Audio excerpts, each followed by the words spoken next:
All right. And then for, I guess now we kind of went up a range, SLA, SLS, some FDM into Yeah. metal. What kind of print volumes could I order up? So the print volumes we offer in metal are pretty small.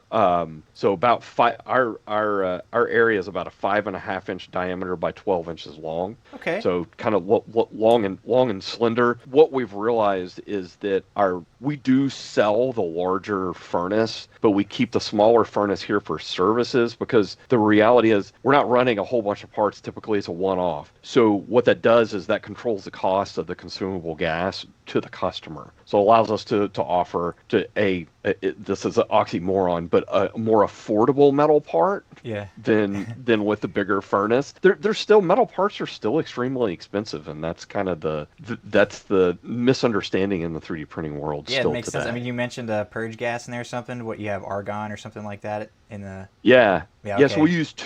we use two gases. We use argon and then we use a forming gas, which is 3% hydrogen and 97% argon. And it just purges all of the oxygen out of that furnace for the entire center time, right? So Hmm.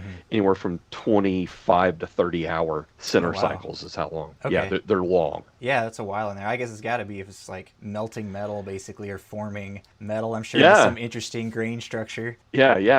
It's so, but it's funny you should say that. We don't have, so the one cool thing about 3D printing is there's no grain direction, Huh. right? So typically when you're machining a part, you always want to take in that grain direction, that extrude direction, right? We don't have that. So we took metal powder and sintered it, right? So there was no extrusion process that would cause that grain direction. Yeah, I wonder what it looks like, when you slice it and look under a microscope. I might have to do some follow up research. Takes me back to, thinking about my college days. I'm sure they've done the dog bone tensile specimen test on it. And you have all the data on these different. I've Yes. seen spec sheets, so I won't make Oh you get yeah. into that stuff. What, on the volume question, what machine do you have in there in the office that has the biggest build volume? The FX10 has the biggest volume here in our shop, and that has a essentially a 15 by 12 by 12. Oh, okay, cool. You're bigger than a foot in all directions. Yeah, Yeah. yeah.